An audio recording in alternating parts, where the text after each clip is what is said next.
the days until I can get my redemption on Usyk.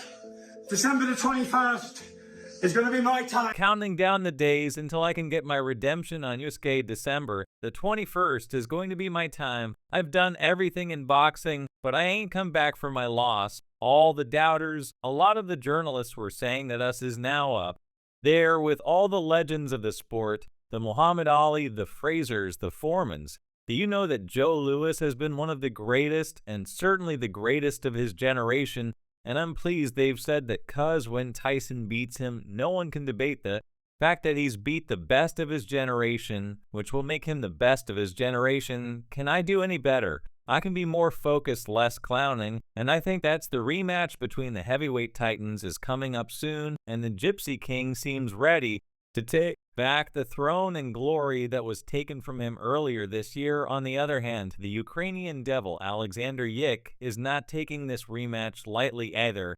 He has been training hard for the last couple of months in the hopes of keeping the highly sought-after belts and titles under his name. This time, Usyk is known in the heavyweight division as one of the most skilled and agile fighters, and he also has a commonness that is unusual for a big heavyweight. A famous and former fighter named Derek Kaiser saw how hard the Ukrainian fighter has been training and sparring in preparation for the rematch. He said that Usyk's current routine has been changed a lot, with him focusing more on methodical stances and punches to end the fight quickly, because after winning the first fight, he is much more confident in his abilities to go up against a bigger man like Tyson Fury, and wants the fight to end as soon as possible before giving Tyson a chance to fight back. Derek said something, "When I see what Alexander is doing is totally different too, well, because I think Alexander is more like start fast and finish fast. He knows he can hurt him now, so he's going to come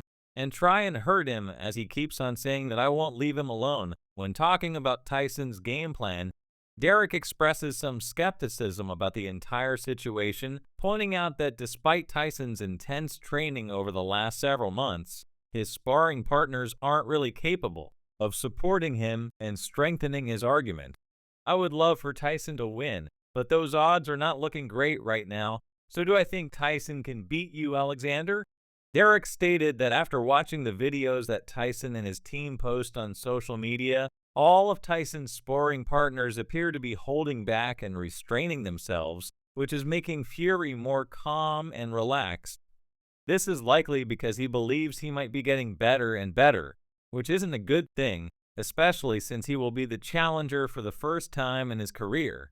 I look at all of the people in his sparring camp, and I don't think you can actually trust them. They're trying to make him into Manus, and you know that they're all Tyson, so you can be sure that they'll pull their punches when they spar. In a recent interview, Derek called Anthony Joshua a terrible fighter and said that he suffered a nervous breakdown after losing all of his belts to Usyk, criticizing the Gypsy King for being arrogant and self-assured. Derek drew attention to the situation's irony.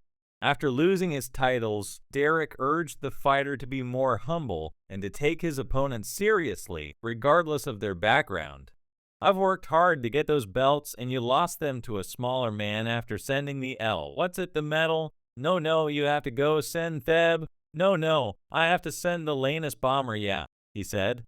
Then all of a sudden, fast forward to later Dejavu, you can lose the belts. He lost his belts as well, do you understand? Meanwhile, Lennox Lewis, a Hall of Fame boxer who is known as one of the few heavyweights who etched his name in history as the undisputed and unified champion of the world, appears to have close ties to USI and has praised him numerous times in the past by calling him a promising fighter and world champion, looking to share the wisdom that he had acquired over the years after facing all sorts of adversaries. Following Usyk's social media sharing of this occasion, Lennox also paid Usyk a visit at his gym during his lengthy training camp. After witnessing both fighters in action inside the ring, fans and analysts began to speculate about the significance of this meeting and how it would significantly affect the fight night. Lennox offered his analysis of the fighters' unparalleled skills, stating that despite their very different fighting stances and strategies, they are both extremely passionate about the game, which is ultimately what matters in a brutal sport like boxing, where every fighter eventually faces serious ailments that are only partially manageable if they have an uncheckable outcome. Tyson Fury Speed 8 Power 8, Chin 9 Heart 10, and Speed 8 Power 7 for Alexander Usyk. Trin 9 and H10, okay? Even though Lennox is supportive of us in this rematch bout, he seems to have a positive view on Fury as well. According to the analysis that Lennox gave in a recent interview, it was obvious in the first battle that Tyson didn't give the fight as all and appeared almost nonchalant, which ultimately led to his downfall. Talking about a way to overcome this, Lennox advised him to be more immersed in the task at hand. He stated text 2. I think Fury learned what he needs to do next time because he didn't do enough. He needs to do a lot more. I like him a bit heavier for his fights and not moving around as much. Talking about the tumultuous journey that Tyson has been on for the last couple of years, especially after the near defeat against Deontay Wilder. In their first meeting way back in 2018, Lennox remarked that this rematch is not something new for him, and if he pays attention, snaps back his precious warrior mentality, then he will easily win and conquer this time. Lennox said he had to beat himself first. He's been through these things before, so I think he can do it because he knows what to do. Lennox added he's been at lows before and at highs before he's down here right now. He knows how to get back up here. He just needs to put in the work with all the advice that he has been bestowed with over the last couple of months after his first ever loss. I think Fury learned what he needs to do next time because he didn't do enough. He needs to do a lot more.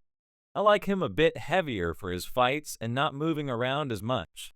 Speaking of the torturous journey Tyson has been on for the past couple of years, especially after the near defeat against Deontay Wilder in their first meeting back in 2018, Lennox said that this rematch is not something new for him and that if he pays attention and snaps back to his precious warrior mentality, he will easily win and conquer this time. It seems like Tyson may finally be realizing the shortcomings in his previous strategy. Lennox stated that he needed to first beat himself, but since he has experience with these situations, I believe he can succeed since he knows what to do.